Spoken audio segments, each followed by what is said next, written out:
chỉ là đơn giản là mình cắt cái nướu ở gai nữa đó, thì mình dùng cây dao ở gai mình cắt nó rồi mình lấy nó ra vậy thôi, nó không có gì. Mình có thể coi hình ví dụ như ở đây này, ví dụ như tôi một ca lâm sàng, tôi có một cái lỗ sâu ở phía bên đây và cái lỗ này là dưới nướu này, mình không thấy được thì đơn giản mình dùng con dao số 15 mình cắt đi miếng rồi thôi à, đây cắt đi miếng, cắt xong thì thấy nó lộ ra. Nhưng mà nhớ các bạn cắt xong thì mình thông thường cắt nướu nó đi kèm với cái gì? Máu chảy thì đúng rồi, nhưng mà những cái răng khi nó lộ ra thì về mặt chân răng nó không có tốt, nó không có, nó sần sùi lắm, phải đi kèm theo cả vô xử lý và gốc răng cho nó sạch sẽ. Đó thì mình đọc vô xử lý và gốc răng cho sạch rồi mình khâu nó lại. Đó, đây là xử lý mặt gốc răng cho sạch sẽ. Đó, xử lý xong thì nó sạch lại rồi mình khâu nó lại. Đó vậy đó, thì các bạn cái khâu lại thì sẽ lộ ra cái phần mà nó đã bị sâu ở dưới nướu. Rồi sau đó thì người ta tôi đút một cái chốt rồi bọc xứ đâu. Vậy thì để mà giữ lại cái chân răng mà nó có cái độ sâu ở dưới nướu đây mà nó trên xương ổ thì người ta cắt cái nướu ra, thì nó đơn giản lắm. Các bạn sẽ làm hàng ngày ở nhà thôi. Rồi bây giờ cái quan trọng là cái phần cắt nướu mà để làm tăng chiều cao chân răng lâm sàng. Thì cái dụng cụ phẫu thuật này nè thì tôi đã có gửi cho các bạn sáng ngày hôm nay. Nếu các bạn check mail các bạn sẽ thấy tôi đã gửi cho các bạn tất cả những cái dụng cụ mà cần có ở trong cái nha chu của mình, cái dụng cụ chung và dụng cụ riêng cho nha chu. Trong đó thì ví dụ các bạn khi nào mà cần làm cái gì thì cũng có bài sẵn, các bạn sẽ lựa nó ra. Đó, thì ngày hôm nay tôi đã gửi cho các bạn sẵn hết rồi. Thì ví dụ như các bạn dùng phẫu thuật cắt nướu thì các bạn phải có một bộ đồ khám này, có cái ống chích nào là phòng nhà mình lúc nào cũng có rồi. Các bạn phải có một con dao mổ hoặc ban nào, rồi các bạn phải có một con dao kịch len, không cần lắm, các bạn không cần thiết. Tôi sẽ nói với các bạn cây nào rất cần, cái nào không cần. Cái này có thể không cần, nhưng các bạn phải có một cái con dao mổ 15, cái cán dao được gắn một cái dao mổ 15 hoặc dao mổ 15C. Rồi các bạn có cái kẹp bấm điểm chảy máu như thầy mẹo nói, cũng cần mà cũng có thể không cần luôn. Chỉ cho các bạn cách cái dùng cái cây thám châm nha chu để bấm điểm chảy máu. Cây đao túi là chắc chắn là phải cần, cây đao túi mà ngày hôm qua mình coi. Rồi dụng cụ cạo vô răng là chắc chắn mình còn phải cần. Đó, thì cây nào bắt dây chắc chắn là phải cần. Như vậy là trong cái dáng này thì có cái cần, có cái không. Đó, nhưng mà bằng này thứ thì để có phẫu thuật cắt nướu. Như vậy là rất là đơn giản, để mà cần một phẫu thuật cắt nướu mà còn xương chúng ta chỉ cần bằng này cây thôi đó. Ngoài ra nếu còn xương thì đương nhiên mình cần dùng thêm mũi hoa. Thôi các bạn đừng có nhìn cái hình này thêm nhức đầu ra. Cái hình này tôi cũng đã gửi cho các bạn những thứ cần dùng. Nếu các bạn nhìn thật kỹ các bạn sẽ thấy đây là bộ xử lý nè. Đây là hai cái cây đao túi, các bạn không cần dùng cây này, chỉ cần cây này là đủ rồi. Đó, cái cây này nó có một đầu thôi, nó đỡ tiền hơn là bạn mua cây hai đầu. Bộ đồ khám này ai cũng có ở nhà. Đây là dao kịch len, có cần có thì mua, không thôi dao ban nên mua. Dao mổ phòng mổ của mình chúng ta nên có hai cái dao mổ, một cuộc mổ nên có hai con để cho trợ thủ người ta thay liên tục. Bởi vì cái làm nha chu của mình thì cái lưỡi dao nó thật là bén thì mình lấy mới tốt, chứ không thôi nó cùn lắm tốt. Mà cứ vừa mổ vừa thay mất công lắm, mình làm hai cái thì mình hoặc là dao 15 hoặc 15C. Tôi nhắc lại ha, cái kẹp này có thể cần có thể không. Đó, thì như vậy là tất cả những dụng cụ tôi đã gửi hết cho các bạn. Cái kỹ thuật bờ bắt ngoài nhá. Đầu tiên là chúng ta gây tê, bấm điểm chảy máu, gây tê bấm điểm chảy máu, rồi xác định cái đáy túi bằng cây thăm dò hay kẹp bấm điểm chảy máu, chúng nó sẽ đưa hình. Một răng thì chúng ta bấm 3 điểm gần, xa, ngoài và trong. Đó, đây nha ha. Đầu tiên chúng ta gây tê, sau đó chúng ta bấm điểm chảy máu thì chúng ta dùng cái kẹp cắp lăn chúng ta bấm điểm chảy máu. Một răng chúng ta bấm điểm 3 điểm, ngoài gần, ngoài giữa, ngoài xa, trong gần, trong giữa, trong xa, 6 điểm. Sau đó thì đường rạch bờ bắt ngoài nè, là mặt vát chảy máu hướng ra phía ngoài. Dao mổ tạo một góc 45 độ so với trục răng, lưỡi dao hướng về phía chóp thân răng và cách điểm chảy máu về phía chóp. Dài dòng rồi đó, các bạn đọc này cho biết thôi một chút, tôi sẽ nói các bạn một câu là bạn nhớ luôn, không cần phải học cái này chi. Rồi sau đó thì các bạn phải tạo hình nướu. Thông thường tạo hình nướu người ta hay lấy cái con dao kịch len. Cái con dao mà con em mua là dao kịch len, có thể nhớ là con dao quả thật. Thì con dao đó nó gần như kiểu con dao sáp số 3, số 7 của mình á. Nó cũng giống như con dao phan cũng là dao số 3, số 7 để mà điều chỉnh cái nướu này. Một chút nó chỉ cho các bạn cách khác, dùng con dao 15 các bạn cũng chỉnh được. Cầm máu đắp cục ba. Rồi kỹ thuật bờ bắt ngoài đó thì đặt lưỡi dao cách về phía chóp răng và cách đường chảy máu về phía chóp răng cho một chút, nó sẽ so thêm cho các bạn nhớ. Để các bạn nhớ là sau khi cái đường bắt ngoài cắt xong đó thì cái độ giữ máu này là nó lộ ra phía ngoài. Đó. Vậy đó. Thì ví dụ như đây là một ví dụ trên hình này tôi chụp ở trong sách, thì bệnh nhân có cái nướu quá xả, người ta cần phải cắt đi. Mà thông thường các bạn nghĩ thì cắt nướu theo bờ bắt ngoài thì nó luôn luôn nó phải kèm theo bộ hình nướu, bởi vì nghĩa là cái cục nướu quá xả thành một cục mà. Đó thì mình cắt thì để cắt nướu như sau. Thì đầu tiên đó là người ta sẽ bấm điểm chảy máu xong đó. Rồi đây người ta cắt bằng con dao kịp lem, người ta cắt cái miếng nướu đi theo hướng bờ vách ngoài. Rồi sau đó người ta dùng với con dao học băng, người ta dùng cái con dao học băng để người ta tỉa nướu.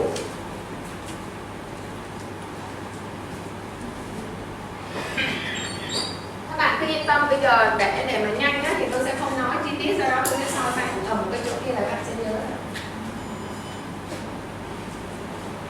Rồi sau đó người ta dùng con cái kéo, tôi muốn nói thêm là cái kéo tỉa nướu là rất là quan trọng.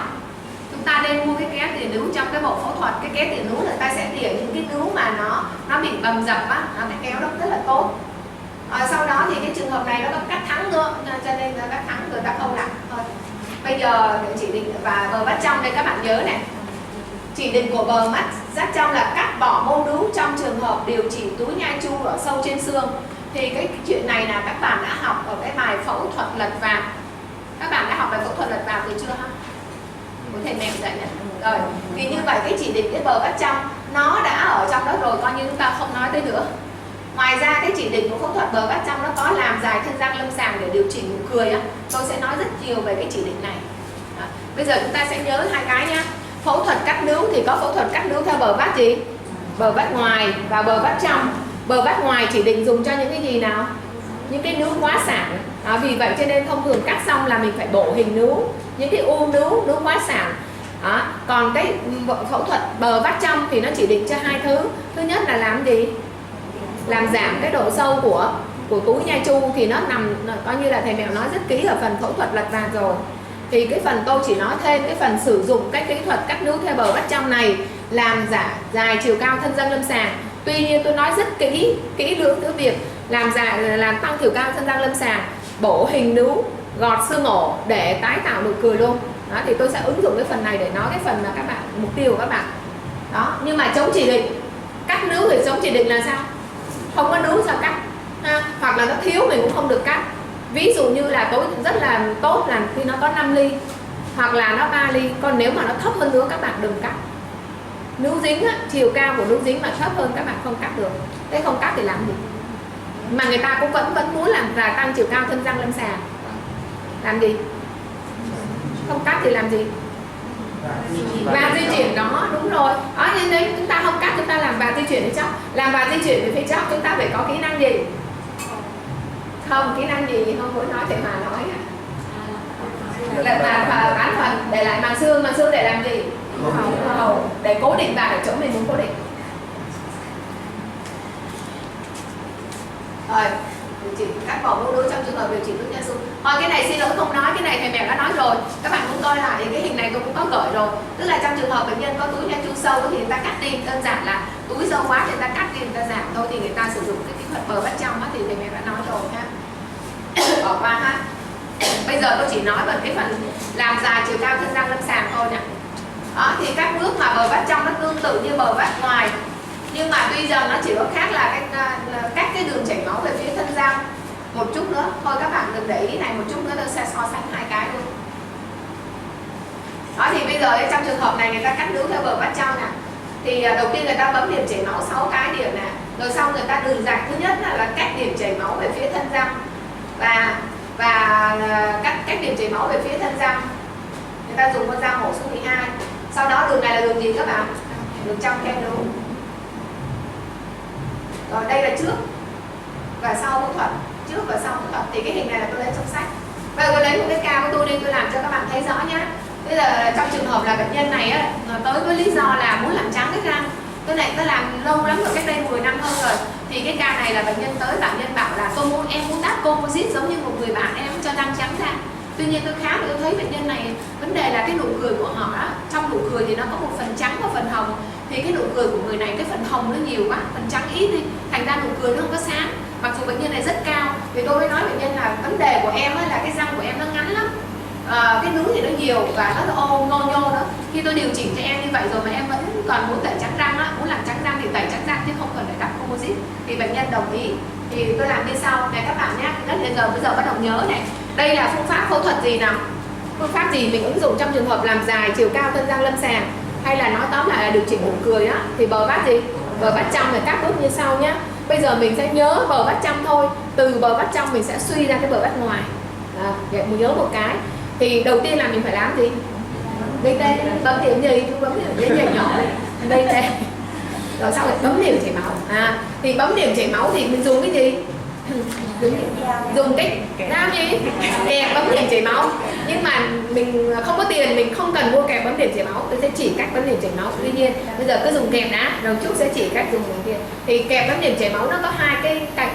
Một cái thì nó giống như cây đao túi, nó đưa sát vào cái đáy túi nơi mà mình định cắt. Cái bên ngoài nó có một cái điểm nhấn vuông góc, nó bấm nhường cái để có điểm chảy máu, đơn giản vậy thôi. Thì nó có 6, mình cũng bấm 6 điểm, ngoài gần, ngoài giữa, ngoài xa, trong gần, trong giữa, xa, được chưa? Rồi bước thứ nhất làm gì bạn? Đây, bạn 1 gam bấm điểm chảy máu mấy lần? Mấy chỗ? 6. Rồi xong rồi ha. Rồi bước tiếp theo. Bước này kỹ. Rồi bước thứ 3 là bắt đầu rạch nè. Thì có mấy đường rạch trong đường và bờ vách trong có mấy đường rạch? 2 cái nhỉ? 2 thôi. 2 hay 3 cũng được. 2 đường rạch. Đường rạch thứ nhất là đường gì? Bờ vách trong. Đây là đường bờ vách trong. Cái bờ vách trong nha, nếu bây giờ các bạn tưởng tượng đi, mình cần rạch giống như cái hình vẽ này nè, mình đứng ở phía trước hay phía sau bệnh nhân? Đứng đấy, mình phải đứng thế nào? Rồi bờ vách trong bệnh nhân, bác sĩ đứng ở phía trước bệnh nhân. Ngược lại bờ vách ngoài á, thì mình thường đứng ở phía sau. Rồi ha, vậy là có một cái khác biệt này. Gây tê rồi bấm điểm chảy máu là giống nhau đó nha. Bờ vách tôi nói khác nhau đó. Bờ vách trong thì bác sĩ đứng ở phía trước, bờ vách ngoài bác sĩ thường đứng ở phía sau.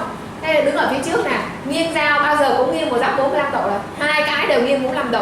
Nhưng mà đối với bờ vách trong á, thì các bạn cách cái điểm chảy máu về phía thân răng, tức là cái dao này nó ở thấp hơn đường chảy máu về phía thân răng. Còn nếu với bờ vách ngoài thì con dao nó ở phía trên. Đó là sự khác biệt nha. Mình đứng ở phía trước nè, để dao 45 độ, ví dụ như mình định cắt ra để dao 45 độ ha, và hướng nó thấp hơn điểm chảy máu về phía. Còn nếu mà bờ vách ngoài mình đứng sau với bệnh nhân cũng dao nghiêng 45 độ nhưng mà nó trên cái điểm chảy máu, vì vậy nó cắt cái điểm chảy máu về phía gì? Để nhớ đây ha, để ta nhớ rồi. Đó là bước 2. Rồi bước thứ 3 là đường gì đây? Đường trong khe nướu. Thì cái bờ vách ngoài nó có đơn thân người ta không cần làm đường trong khe nướu. Nhưng thực ra mà nói sau khi mình cắt cái u nướu ra, mình đứng ở đây mình cắt ra rồi mà nó chưa ra thì mình cũng vẫn làm đường trong khe nướu để mình tách nó ra thôi. Thực ra đường trong khe nướu có hay không thì cũng bờ vách ngoài cũng có, bờ vách trong cũng có. Chủ yếu cái đường trong khe nướu này là để tách hoàn toàn cái nướu mà mình cắt ra. Nhưng các bạn lưu ý có một cái điều này trong sách vở chả nói gì hết, để tôi nói cho các bạn. Khi các bạn tách ra ở cái vùng này thì dễ tách. Tuy nhiên hai cái gai nướu này là các bạn thường hay không tách ra được. Cho nên để cái đường đó các bạn dùng con dao dứt khoát tạo một hình chữ V bên này, dứt khoát tạo một cái chữ V bên này chạm xương luôn, để nó mới tách được cái gai nướu ra.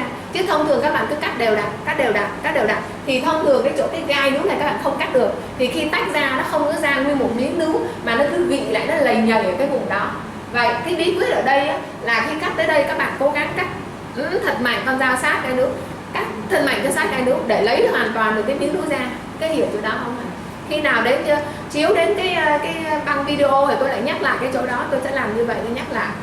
Vậy nói lại nào, cắt nướu có mấy phương pháp? Có 2 cái, bờ vách ngoài và bờ vách trong. Bờ vách ngoài chỉ định làm gì? Nướu phá xả. Vì vậy thường hay kèm theo bộ hình nướu. Bờ vách trong thì thường là có 2 chỉ định làm gì? Làm giả chiều cao thân răng lâm sàng, đã học rồi không nói tới nữa. Bây giờ giảm không giảm chiều cao mà làm cao chiều cao thân răng. Nếu mà giảm đã nói rồi không nói nữa, giảm được sâu túi nhai chui không nói nữa. Mình làm nhiễu rồi không? Cái đây là tăng cao chiều cao thân răng lâm sàng, hoặc nói tóm lại là điều chỉnh nụ cười đó. Bà thường điều chỉnh là mình cắt lên chứ không phải là mình thêm vô á. Thì mình cắt điều chỉnh nụ cười. Thì khi cắt điều chỉnh nụ cười thì có đường bờ vách trong đó, thì có những bước sau đây. Đầu tiên là cái gì? Gây tê. Mình nhớ luôn bài nha.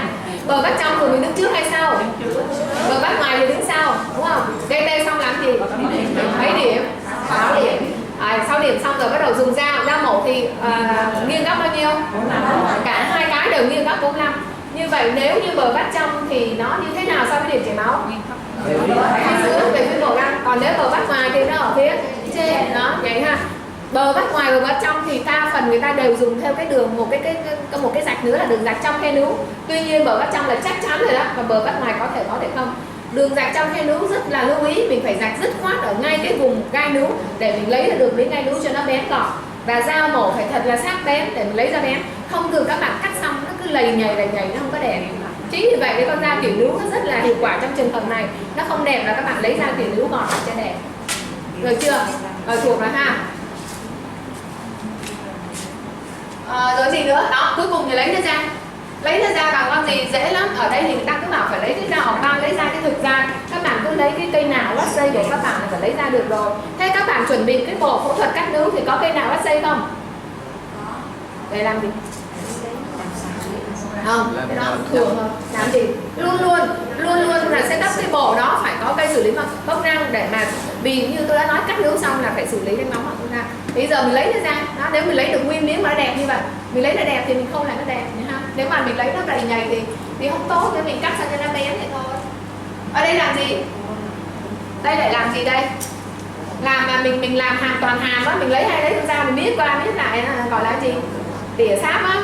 Đó, thì đây là mình đang tỉa nướu. Đây bằng cái dao gì đây? Dao kiệt len, có cũng được, không có cũng được. Mình có thể lấy con dao số 15 mà cùn một chút nha. Thôi em quá mình cắt bầm dập ra luôn. Nếu mình dùng cái con dao 15 mà mình đã cắt vài nhát ở trong cái phẫu thuật đấy, chứ mà lấy con dao cùn mà cắt cho người khác rồi mang ra làm nha, thì mình cũng có thể tỉa.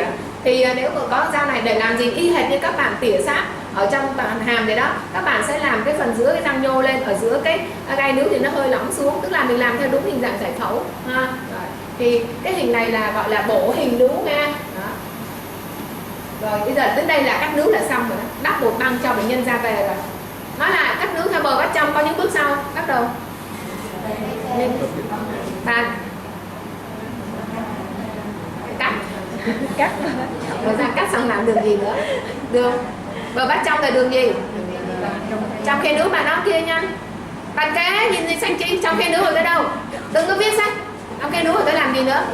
Lấy nó ra. Bổ hình nướu. Đắp bột băng để thu tiền về xong. Tuy nhiên đến 50% chưa cho về, bởi vì mình lại tiếp tục mình gọt xương. Thì bây giờ mình lại lật vạt ra để mình gọt xương. Cái ca này là khác ở đây, cắt nướu xong rồi mình lật vạt ra. Thì lúc này vạt gì? Vạt gì? Vạt bao hả? Cũng được. Vạt gì? Toàn phần hay bán phần? Toàn phần. Xong rồi làm gì? Gọt xương. Gọt xương thì các bạn đã học các bài cô Hằng lập gọt xương rồi ha. Gọt xương thì có phải điều chỉnh hoàn sinh học không? Có. Sao không? Có. Sao có? Vì lúc đấy mình cắt là sát. Dạ, đúng rồi, nếu mà thiếu là mình sau mình cắt xong mình sẽ đo, hoặc là mình lật lên là mình nhìn thấy rồi. Nếu nó khoảng cách giữa đường nối men xi măng với màu xương ổ là dưới 3, là 3 ly thì có phải gọt không? Không. 2 ly có phải gọt không?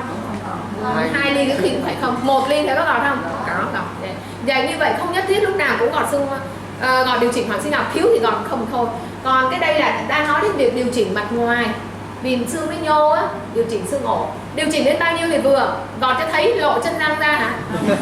Gọt đến chừng nào? Gọt ít thôi, nó tóm lại là gọt ít thôi. Và người ta nói là ít nhất cũng phải chừa 1 ly, 1.5 đến 1 xương ổ ở mặt ngoài. Mình cũng biết đâu 1.5, nhưng mà nói tóm lại là cái răng nó rồi thì mình gọt vừa phải. Chứ không phải là, nhưng vì vậy cho nên có giới hạn. Bệnh nhân bảo không phải là có muốn là vô bao nhiêu vô lên cao bao nhiêu cao, không phải, cái giới hạn là cái răng của chị chỉ gọt cỡ đó. Để muốn biết chắc chắn các bạn nên chụp combine CT, họ sẽ cho mình độ dày để mình biết. Rồi xong rồi làm gì? Bạn áo xa đây.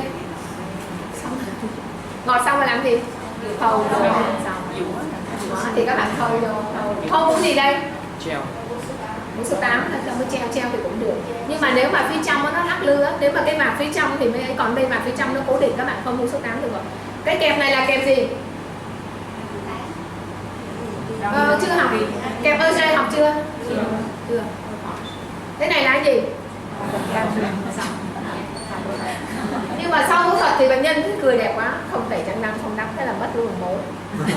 Như vậy đó, tẩy bệnh nhân thấy đẹp rồi thôi. Còn nó tiếc ơi, tiếc cách đây 10 năm rồi tiếc.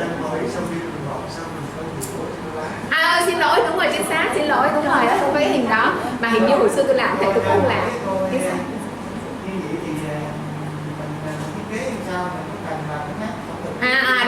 Đó chính sao. Đây đang nói về y hệt là cái bài mà giảng ở trong rồi sẽ làm cái bài riêng đó nha. Có, chắc chắn phải làm như vậy. Cái đó nói sau, tôi đã nói là tôi sẽ hướng nói bài khác. Bày rũa có, sẽ có cái hình cái rũa. Có hình rũa mà có trong cái file tôi gửi có luôn, có giá tiền luôn đó. Rồi ha. Cái bờ vách ngoài thôi không nói ha. Bờ vách ngoài rất dễ các bạn về đọc, tại vì mình hết giờ. Đấy, tương tự như vậy. Vàng áo đen. Cái này nói chưa? Nói cho cô biết cái răng này á, có phẫu thuật theo bờ vách gì? Ngoài chỗ nào? Bệnh nhân này ngoài cái việc bờ vách ngoài còn gì nữa không? Còn cái thân răng này nó có cười sao? Thì bệnh nhân này tới là chỉ để hỏi là cái này có ung thư hay không? Câu hỏi thứ nhất. Câu hỏi thứ hai, không ung thư thì cắt cái nướu này, thấy không? Không có tiền.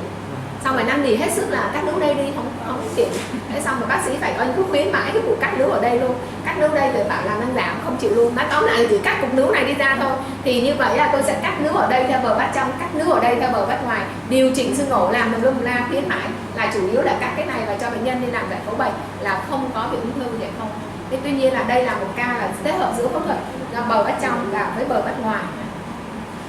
Đó, phim là đó, đây là cái cách để làm cái gì đấy thì chúng sẽ chỉ để các bạn. Đây là cách bờ vách trong. Đó, đây là bờ vách ngoài nào đang đứng ở phía sau, là cái con dao này đã hướng 45 độ như nó ở phía sau của bệnh nhân đó. Để cắt ra cái cục này các bạn rất là lưu ý, sau khi cắt xong luôn luôn phải làm giải phẫu bệnh cho bệnh nhân, chứ không thôi sau này mình mang tiếng nữa không làm giải phẫu bệnh thì có chuyện gì. Rồi sau đó các bạn gọt xương này, các bạn thấy xương ổ nhô ra như vậy là không tốt nha. Đó, rồi khâu nó vô vậy thôi. Đó, thì như này cho thấy là mình đã khâu đúng cái mà mình thiết kế ban đầu để cho bệnh nhân đi. Dạ. Không được quá tốt, khó khâu đó. Không được. Thế tương tự như ca này không phải nói rồi, cái cục này các bạn cắt dễ rồi ha. Cắt xong nhớ bổ hình nướu, u nướu thai nghén, có thời gian tôi sẽ nói với các bạn đây. Ở nhà hôm qua tôi cũng đang có một ca u nướu thai nghén, tôi sẽ nói với các bạn cách xử lý. Bệnh nhân là mô đen hết sức, đi một cái xe hơi và 5 người đi sau, một người cầm dù, một người cầm dép, một người cầm túi, mà cái miệng để như vậy, ăn xong không chảy răng gì hết. Bà vừa mới nói là cần phải có một cái tăm nước thì mua luôn 3 cái tăm nước chứ phải một cái, 1 triệu mấy cái là mua liền 3 cái. Ở về có xài mà không có xài. Rồi để xong rồi 1 tháng nó xuất hiện ở nhà cô hết hồn luôn. Nhà tôi hết hồn, hỏi sao vậy xuất hiện đây. Há miệng ra khủng khiếp luôn, hỏi sao vậy. Ủa em mới sanh xong 1 tháng mẹ chồng em đâu cho em chảy răng đâu. Nguyên tháng không chảy răng. Bệnh nhân Việt Nam mình đó, các bạn sẽ có những ca như vậy, các bạn sẽ cắt ra những cái cục u nướu to như thế này rồi. Các bạn nhớ phải cho giải phẫu bệnh và nhớ lúc nào có xử lý và gốc ra. Thôi vậy đó ha, và nhớ luôn phải có giải phẫu bệnh, nhớ nha. Đây, thế xong rồi năm sau lại thấy xuất hiện ở phòng mạch nữa. Hỏi sao vậy? Cái chân răng ở đây vẫn còn nguyên, cái chân răng mà là cái cớ mà nó cho một cái u nướu là vẫn còn nguyên, mà đây đó là bệnh nhân phải mổ vách hai sớm để ngậm miệng lại. Cái u nướu nó làm gì bệnh nhân không ngậm được, không uống sữa, không làm gì được, nước ngọt nó cứ chảy ra. Chị bệnh nhân là một bác sĩ của bệnh viện Từ Dũ phải mổ vách hai sớm để cắt. Sau khi tôi cắt u nướu bệnh nhân chị bỏ cái tay cho em ngậm miệng, ngậm miệng được, tại vì đâu ngậm được đâu. Vậy mà chị bảo hứa sẽ đi điều trị mà 3 năm sau vẫn còn nguyên. Bệnh nhân tới vì một lý do ở phía bên đây, và em vì em sắp sanh thêm nữa thành thêm nữa. Đó thì rất là nhiều đó. Đây cũng là một bệnh nhân nữa, cũng đi ra bao nhiêu là một lúc đi bao nhiêu người phục vụ nhưng mà cũng không có biết gì hết. Thì các bạn sẽ thấy là bệnh nhân của mình không có cái kỹ năng, không có cái sự chuẩn bị về đó. Các bạn là về nhà so sánh dùng hai cái kỹ thuật này giống như nãy giờ tôi nói là các bạn sẽ nhớ rất nhớ ha. Rồi tôi nói một tí xíu nữa, xin lỗi bị cháy rồi.